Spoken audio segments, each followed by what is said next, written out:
Karena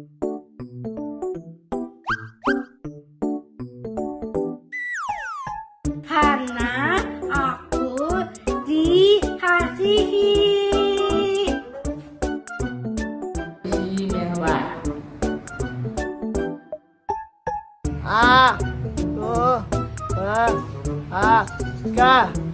Karena aku berakal. Kita yuk. Halo Sobat Kesia, kita berjumpa kembali dalam Cerita Yuk. Di episode kali ini, kita kedatangan seorang tamu yang spesial. Beliau seorang terapis wicara yang sudah banyak bergelut menangani berbagai macam terapi wicara. Beliau bernama Ibu Hana Suryaningsih, MS CCC SLP. Beliau mengambil Bachelor Degree in Speech Language Pathology from California State University di Northridge 2013. Kemudian beliau pula mengambil Master Degree in Speech Language Pathology from California State University Northridge 2019. Beliau bekerja menjadi terapis wicara sejak tahun 2013 sampai saat ini, baik di dalam negeri maupun luar negeri. Nah, mungkin mau ikuti Sobat Kesia pembicaraan yang menarik, pembahasan tentang terapi wicara. Ikuti ya. Halo Miss Ana. Halo Miss Arisi. Gimana kabar? Baik. Terima kasih sudah bergabung dengan kami di acara Cerita Yuk. Senang bertemu dengan Miss Ana. Nah, kali ini kita akan berbicara tentang terapi bicara. Nah, masyarakat pada umumnya itu mendengar kata terapi bicara itu menganggap bahwa anaknya yang mempunyai anak berkebutuhan khusus menganggap bahwa terapi bicara itu adalah salah satu jalan yang membuat anaknya itu bisa berbicara. Nah, sebagai praktisi dalam terapi bicara ini, bagaimana Miss Hana menanggapinya? Kalau dibilang salah satunya jalan, kita emang ahlinya ya. Tapi kalau dibilang satu-satunya, itu mungkin lebih bukan satu jalan tapi dua jalan berdampingan. Jadi kalau dengar terapi bicara ini satu-satunya jalan, jadi kan serasanya pressure-nya itu semua di kita. Karena jadi kita seperti kayak tukang sulap.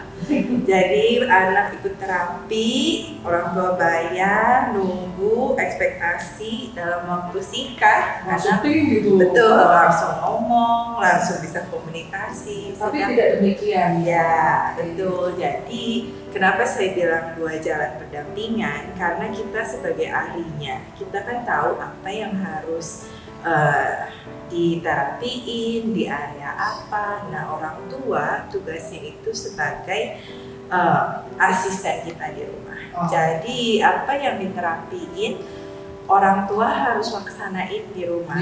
Ya, itu key-nya untuk anak improve. Mau dengan diagnosa yang kompleks atau yang simple. Mungkin yang kompleks kerja orang tua di rumah harus lebih daripada anak yang hanya speech delay misalnya. Tapi kembali lagi itu orang tua dan terapis harus sama-sama kerjasama. Ya. Jadi tidak harus langsung misalkan, Miss, ini anak saya, tolong terapi. Ya. Terus menganggap bahwa kurang lebih sebulan udah bisa bicara. Tidak seperti itu ya. Tapi mungkin ada proses kali ya. Iya. Iya. Nah, terus kalau misalkan kita melihat anak, gitu, kita melihat apakah anak tersebut sudah siap atau tidak diterapi, atau bagaimana menurut Miss Hana? Bagaimana kondisi anak itu yang dikatakan siap diterapi? Siap diterapi atau enggak itu berdasar kita bisa lihat dari umur juga ya. Mungkin anak yang umur 1 tahun, 18 bulan, ada yang orang tua yang lumayan inform dengan perkembangan dan dia tahu, oh ini anak telat nih. Nah, kalau saran saya, anak di bawah umur 18 bulan mungkin fokus lebih baik ke cara bermain. Jadi improve play skills-nya mereka.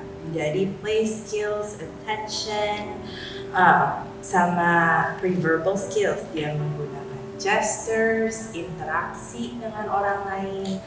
Tapi untuk anak yang udah di atas 18 bulan, Itu walaupun mereka mungkin belum ada interaksi, walaupun mereka fokusnya pendek, itu lebih baik mulai terapi wicara, tapi kalau perlu dibarengin sama terapi yang lain.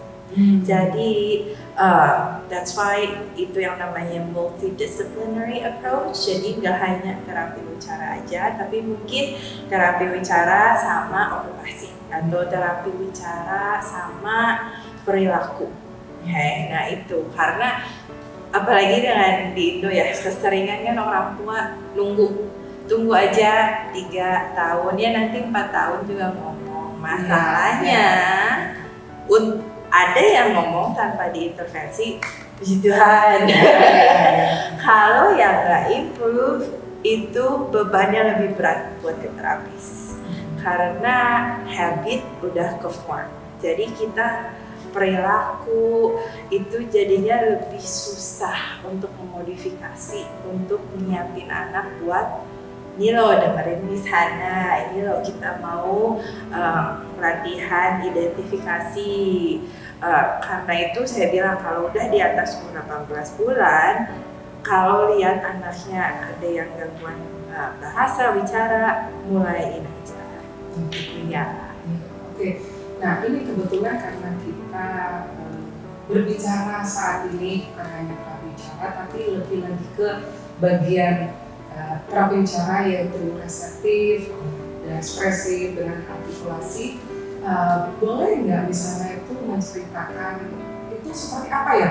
Reseptif, ekspresif, artikulasi itu apa itu ya? Ya, satu kita kan job title kita kan terapi bicara ya.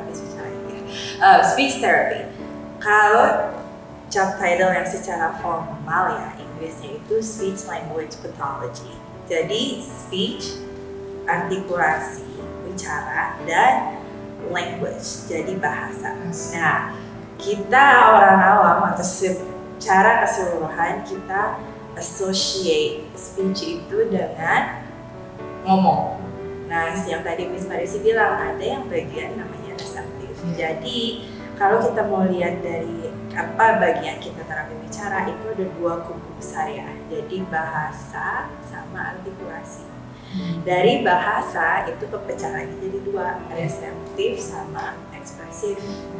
Jadi reseptif itu kemampuan anak atau kemampuan kita untuk memahami. Jadi kalau untuk memahami itu anak nggak harus pakai itu kata.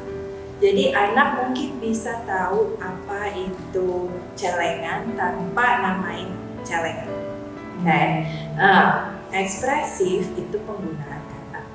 Ya, itu yang orang semua tahu ya. Tapi reseptif itu fondasi yang penting sebelum anak mulai ngomong, anak harus paham dulu. Ya, artikulasi mirip-mirip dengan ekspresif, tapi bedanya apa? Artikulasi khusus ke pengucapan. Jadi kayak misalnya anaknya Miss Marisi bisa ngucapin M nggak di awal kata, atau enggak bisa ngucapin yang sering kan suara R, atau enggak bisa ngucapin nggak suku kata di kata yang terdiri dari 3 suku kata. Kayak misalnya boneka, apakah anak bisa ngomong boneka versus boka? Itu jadi lebih khusus ke pengucapan. Kalau artikulasi Ya, nah sekarang saya sering lihatnya gini, anak mengenal objek dengan menamai itu double. Karena kalau mau ditargetin anak mengenal objek dengan mungkin menunjuk atau melaksanakan perintah. Jadi kayak misalnya botol minum ya, mana botol minum, anak nggak harus bilang botol minum, hanya cukup angkat ya. Nah itu reseptif ya. Ya. Nah menamai itu ekspresif.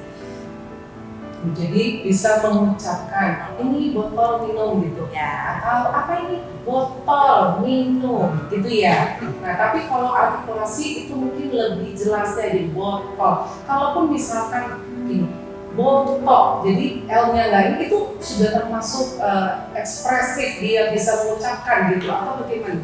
Kalau dia ngomong botok untuk potong, berarti secara ekspresif itu udah cek karena dia tahu ini botok.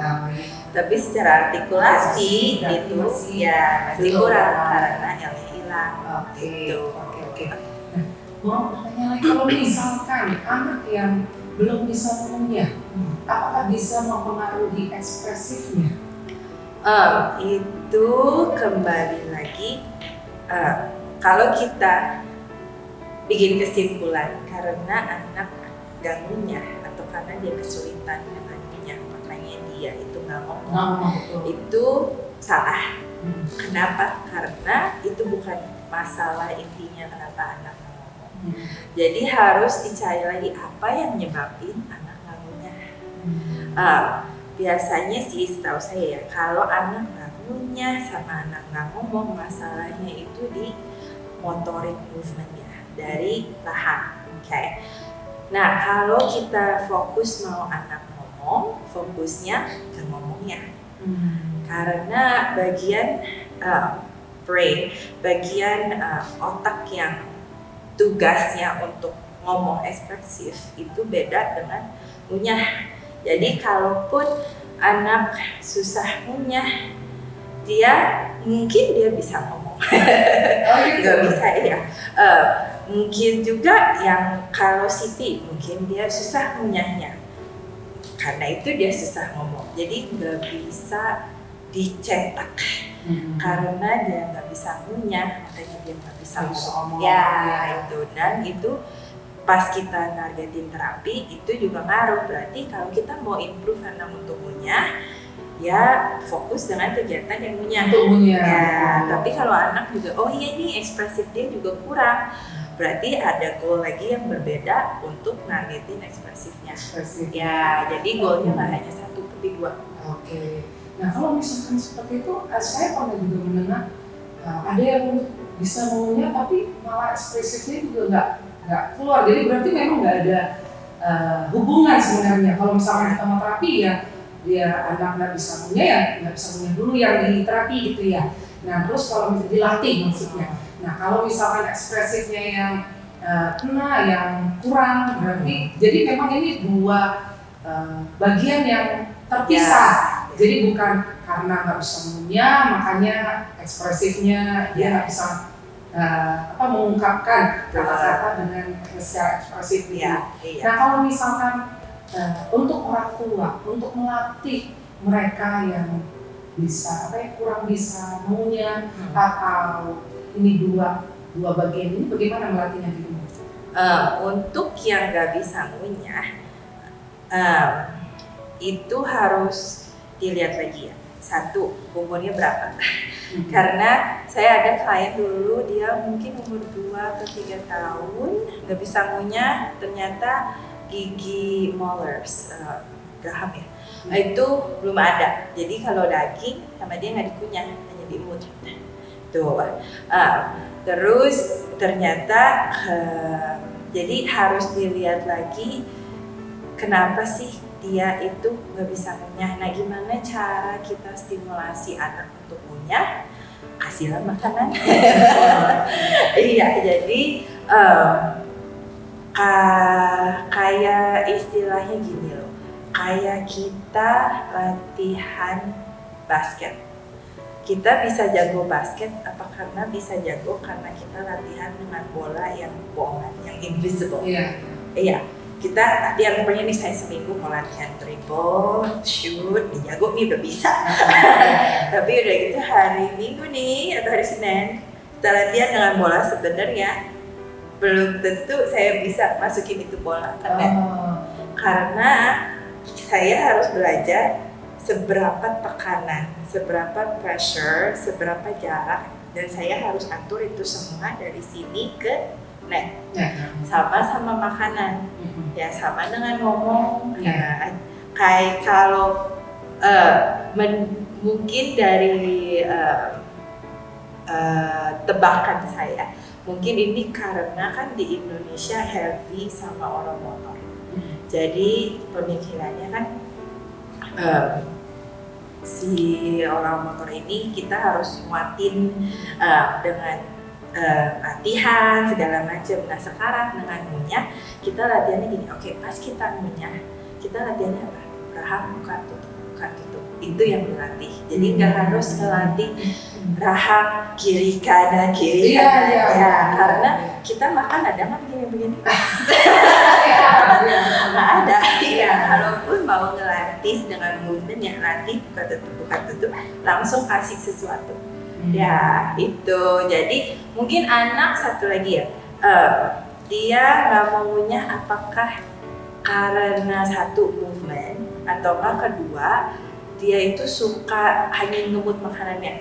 Mungkin kalau dia kemut dia nyari sensory, jadi ngerasain ada makanan di dalam itu nyaman buat dia, ya udah. Atau nggak kadang anak malah lupa masih ada daging di sini. Ya itu kalau nggak ngunyah, dilihat lagi ya kenapa anak nggak ngunyah, apakah mereka nggak bisa toleransi dengan bolus, dengan makanan di dalam oral cavity, di dalam mulut. Jadi itu lebih ke sensory issues, karena ada saya punya klien dia nggak makan umur 5-6 cuma minum susu, makan puding. Oh, ya. Jadi itu kan bisa langsung ya, pas saya oral motor saya bilang, oke, coba pas saya ngetes oral motor, oke buka tutup mulutnya, bisa nggak?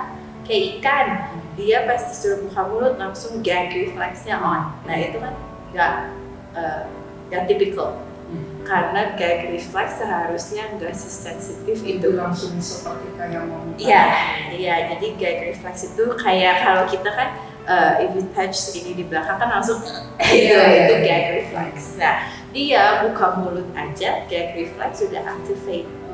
Nah ternyata benar nggak bisa sikat gigi, nggak mau toleransi makan. Nah itu nggak bisa kita langsung cepokin makanan karena itu masalahnya apa? Sensori. Dari sana saya ngelatihnya dia mulai toleransi dengan sikat di gigi. Jadi awalnya sikat dulu. Iya, tapi toleransi dengan keberadaannya sikat. Iya. Terus sikat di depan, dia taruh sikat di sini aja udah. Jadi ada sensitif gitu ya. Iya, very sensitive. Bagian orang itu memang seperti kayak kaku atau gimana karena nggak pernah digunakan atau bagaimana? Itu emang ada anak yang lahir dengan sensory issues-nya itu lumayan ya. Jadi kayak misalnya saya punya ponakan sampai sekarang dia masih susah untuk makan yang lembut-lembut. Dalam usia berapa? Dia umur 3. Iya, dia masih belum bisa toleransi. Sebelumnya cuma mau makan king kriuk bacon. Iya, nah itu kembali lagi sensory. Karena bisa dilihat pas dia main, dia nggak bisa main sama Play-Doh. Play-Doh itu kayaknya tuh ada durinya. Dipegang tuh langsung dia lempar. Jadi memang ada anak tertentu yang sensori motor, orang motornya tuh memang ada sensitif. Ya, dan itu sebenarnya harus kerjasama dengan okupasi. Ya, jadi kembali lagi yang tadi ngunyah dalam ya sama ngunyah, mulai toleransi sikat gigi di dalam, di samping belum disikat, hanya sikat gigi di dalam gitu. Itu pun susah karena dia mulai gag lagi. Lama-lama mulai toleransi, mulai sikat. Sekarang udah bisa sikat gigi. Terus makanan udah mulai mau makan sosis. Jadi sudah mulai punya ya. Jadi itu kalau mau melatih ngunyah, fokus dengan ngunyah. Iya. Iya. Jadi memang mengunyah dengan ekspresif itu berbeda dua bagian. Oke. Jadi kalau misalkan mau melatih dulu anak ibunya, kira-kira kelihatan apa dulu yang membuat dia itu kenapa nggak bisa mengunyah? Ya. Jadi memang harus diobservasi kembali dulu ya. Iya. Dan nanti bagian terapis untuk memberitahu apa yang harus dilakukan di rumah gitu. Tapi salah satu contohnya tadi sikat memperkenalkan sikat dulu kepada anak gitu. Oke. Nah kalau ini ada anak ini kita berbicara tentang langsung cases saja ya. Ya. Ada anak, jadi dia itu terapi dari bayi sampai usianya sudah remaja, bahkan mulai beranjak dewasa, terapi terus nih, bahkan terapi bicara. Tapi dalam perjalanan terapi itu perkembangannya nggak terlalu banyak kelihatan yang signifikan, terutama untuk ekspresif. Bahkan yang tadi yang dikatakan oleh Misana, mengunyahnya juga masuk langsung pelan. Nah, apa yang harus dilakukan orang tua untuk melatih anak ini supaya mengunyahnya bisa yang seperti tadi, mulai dari sejak dan berjalan berbarengan dengan ekspresifnya. Itu kedengarannya lumayan kompleks ya, case ya. Sebenarnya lebih ke orang tua harus jadi advokat buat anak. Jadi maksudnya gimana? Pas dia harus cari terapi, dan bukan hanya terapi, tapi terapis yang tahu gimana cara targetinnya. Karena dari bayi sampai remaja ya, dia perkembangannya dibilang gak banyak. Itu berarti selama ini yang ditargetin kurang tepat. Ya, berarti itu dari awal analisanya, plan of care-nya, goal-nya itu nggak tepat, makanya anak nggak maju-maju. Terus sama satu lagi selain itu harus cari tahu dia punya diagnosa medis apa aja. Karena dari diagnosa medis itu bakal nentuin prognosisnya, bakal nentuin efek dari diagnosa yang dia punya sama kemampuan bicaranya, bahasanya, sama artikulasi itu. Nah, ini boleh tahu nggak dia punya diagnosa medis apa? Oke, ada selain itu. Ya, ASD aja. Oke, nggak ada kayak misalnya intellectual disability. Sejauh ini yang saya tahu seperti yang ada. Jadi dia benar-benar pure ASD. Right, ya. Soalnya kan ASD juga itu range-nya ASD kan banyak, dan emang ASD ada yang verbal, ada yang non verbal. Jadi kalau yang non verbal mereka mungkin nggak akan ngomong itu sampai jangka waktu. Iya, karena non verbal. Nah, sekarang gimana caranya untuk yang non verbal kita pakainya apa? Gak fokus ke verbal, tapi kita kita mau ini anak komunikasi dengan orang lain. Apa bisa dipakai? Ada yang namanya AAC. Jadi PACS itu termasuk AAC. Kartu pakai simbol kartu. Ya, jadi PACS itu kan kartu yang gambar kayak misalnya gambar botol minum. Nah, itu kalau anak mau dia ambil itu. Itu PACS. Iya. Ya, tapi ada yang lebih canggih ya istilahnya ya. Itu lebih ke kayak tablet. Jadi gak harus semua di print laminasi buku di mana, ini udah ada di tablet. Sekarang udah makin maju, udah malah jadi ke aplikasi. Nah, itu fokusnya apa? Kita fokusnya udah, karena istilahnya gini, kita coba aja ya, misalnya verbal dia sama sekali nggak bisa niru, dia nggak bersuara sama sekali.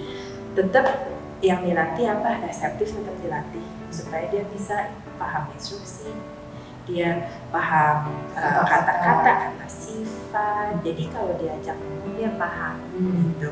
Karena ada anak ASD yang paham, tapi karena dia aplansia, mereka nggak bisa ngasih tahu mereka itu sebenarnya tahu. Itu. Nah, maka itu kalau udah fokus dengan verbal, ini kok kayaknya nggak maju-maju. Walaupun di awal juga sebenarnya bisa pakaiin AAC itu, ya, karena siapa tahu mungkin dari AAC ini malah jadi mancing ekspresifnya dia lumayan mulai ada kata.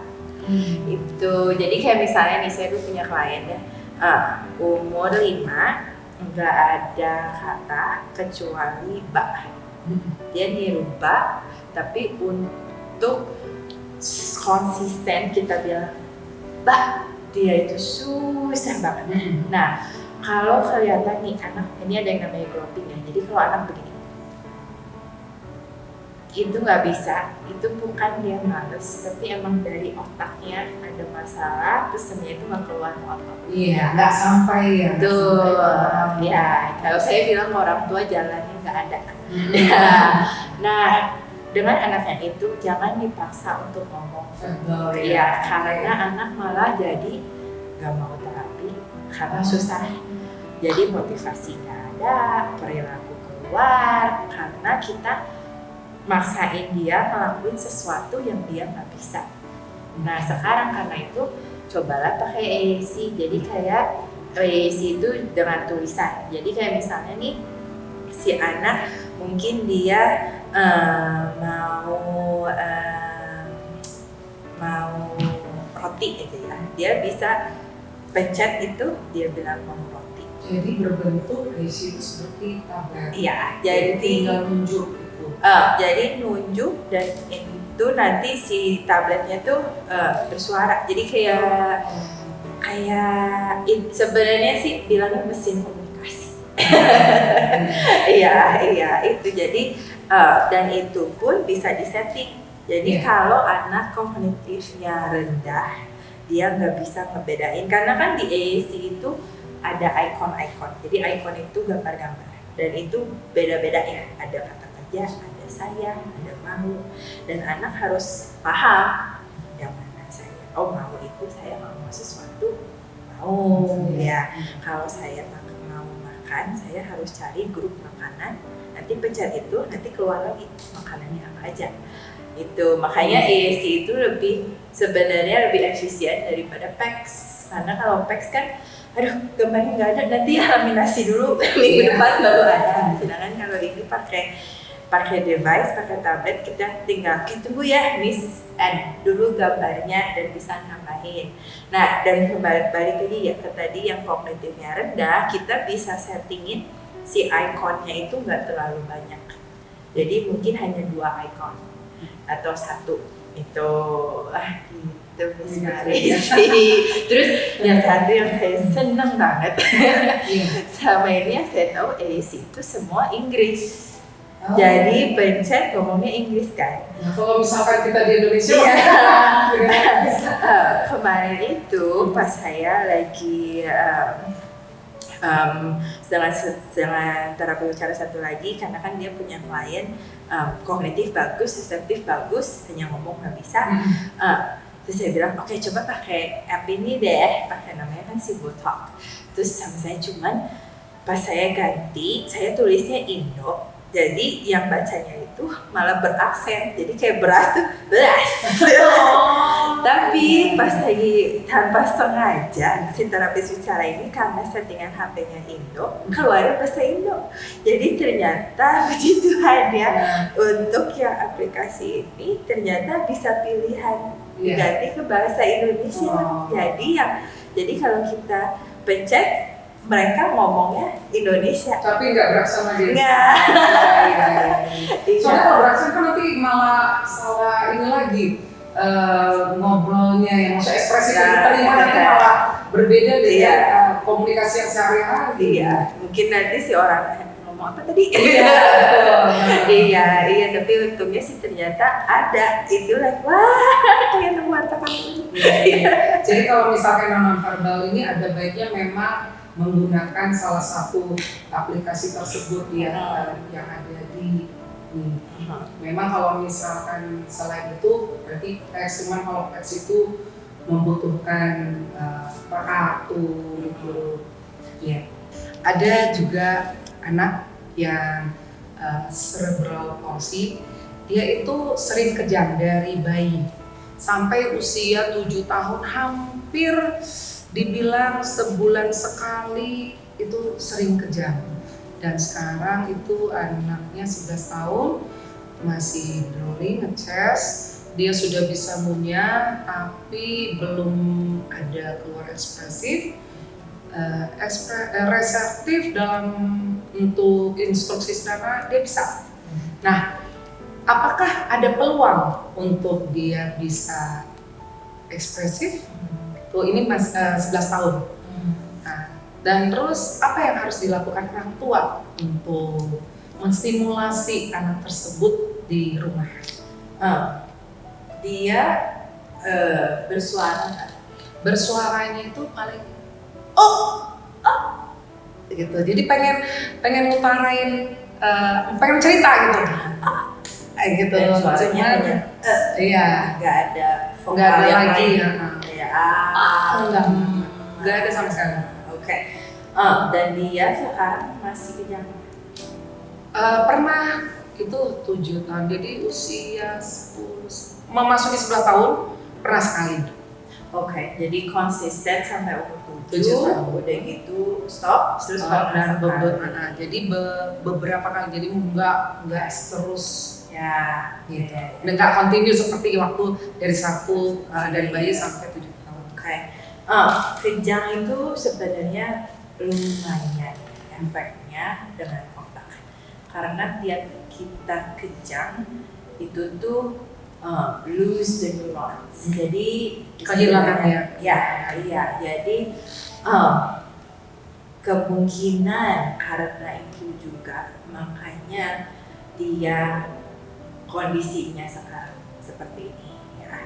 Nah sekarang balik lagi ke basic. Oke, reseptif tetap harus diteruskan. Jadi walaupun dia udah bisa instruksi, itu diterusin ke tahap selanjutnya. Mau itu mengidentifikasi objek, kata sifat, kata kerja, supaya reseptif dia terus berkembang.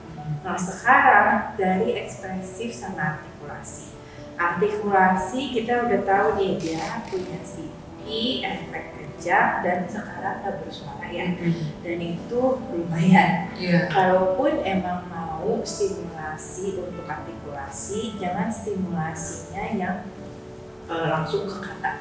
Mungkin lebih dia on sama off ini voice box-nya. Jadi mungkin hanya bersuara untuk makanan atau enggak kalau dia mau sesuatu Berbentuk huruf konsonan atau vokal dulu kali ya. Jadi suara yang benar-benar simpel.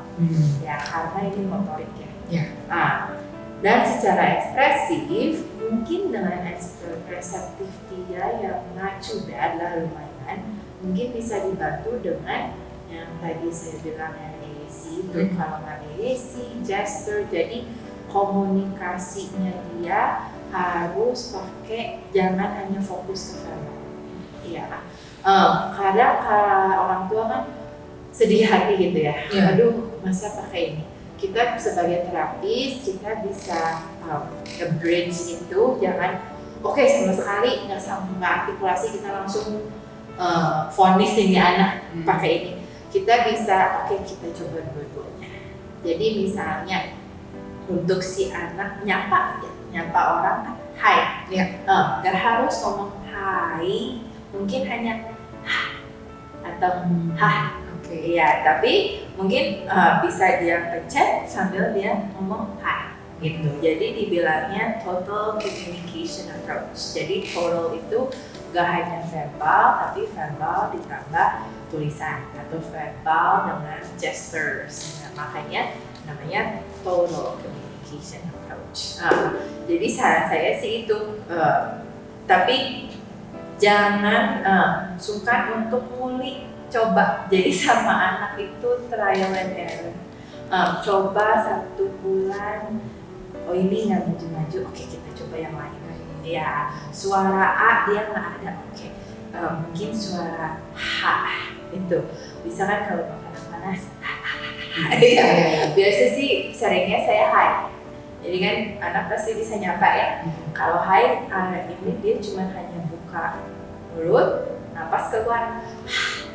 Itu dibandingkan ngomong anak harus apa? Harus menggerakkan itu. Jadi untuk artikulasinya benar-benar fokus hanya yang simple, benar-benar sederhana dari segi motoriknya. Anak ini kalau menyapa memang sering gini dada gitu, kalau enggak ya pokoknya gini gitu, cuman tanpa ada suara. Ya. Nah, mau ini lagi Miss tentang ini kan anak tadi ada drawingnya.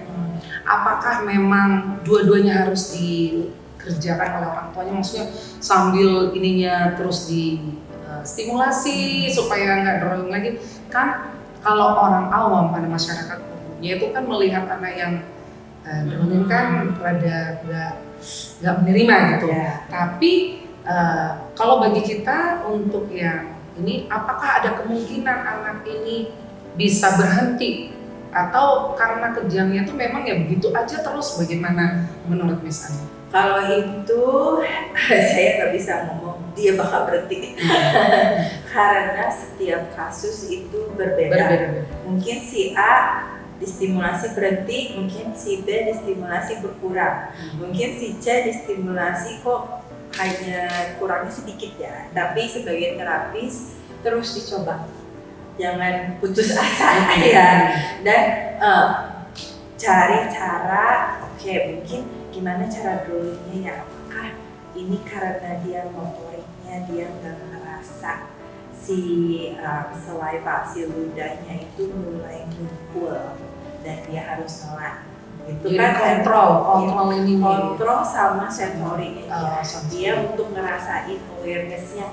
Karena kayak kita ya sebenarnya kan kita tanpa sadar udah mulai nih mulai personal. Ya makanya biasa anak kadang kalau yang kecil ya kalau lagi main saking sebutnya nggak kerasa memang.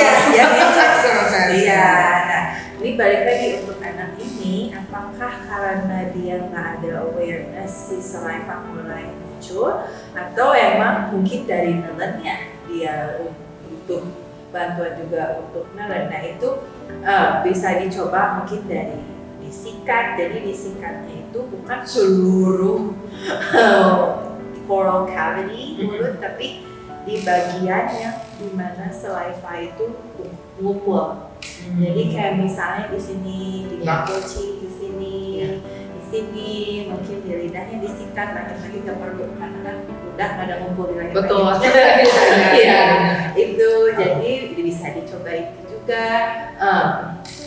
Coba juga, tapi emang kalau yang parah-parahnya ya ada saya dulu sadly ini benar-benar susah. Jadi sama kita di akalinnya itu kalau dia duduk sedikit ke atasin, jadi ludahnya itu dibantu dengan gravitasi. Iya, jadi kalau dia begini kan lebih susah ya. Emang nggak signifikan, nggak banyak karena ini anak dia malah nggak bisa jalan sama sekali. Jadi motorik benar-benar parah istilahnya. Iya, dan itu saya tanya gimana ya supaya dia ngaji dulu. Oke, coba duduknya sendiri dan menengahi dikit. Menengahi. Ya. Karena ya itu supaya bantu gravitasi dan emang jadinya pas terapi ngecesnya sebanyak sebelumnya karena udah masuk sendiri. Betul. Kalau anak ini terkadang kalau fokus dia rada mengap. Nah di situ baru. Iya. Jadi seperti anak kecil yang tadi Miss katakan, saking asiknya fokus pada permainan akhirnya tiba-tiba seperti itu. Tapi kalau tutup mulutnya bisa. Berarti sekarang ngelatih dia untuk mulut tutup kalau ngomong. Selama dia nasal cavity segala macam bagus sih, dia bisa napas dari hidung. Bisa menelan juga oke, mengunyah juga oke. Iya kalau kayak gitu berarti ibu terapisnya bisa fokus. Oke, sekarang lebih ke establish new habit. Jadi buat dia habitnya itu sekarang, kalau mau ngomong tutup mulutnya. Dan itu mungkin di awalnya diajarin mungkin dengan gestur gini. Melatih kesadarannya kali ya. Iya, jadi awareness-nya saya nggak ngomong, saya harus tutup mulut nih. Nah, karena kan kedengarannya kognitif dia ada. Iya. Ya kan? Jadi mungkin bisa dengan gestur kayak misalnya kalau Miss begini berarti kamu harus tutup mulut. Lupa tutup mulut gitu. Biasanya bisa juga close your mouth, tutup mulut berikutnya. Cuman kan kalau lagi sekolah nggak mungkin ya kita cepat.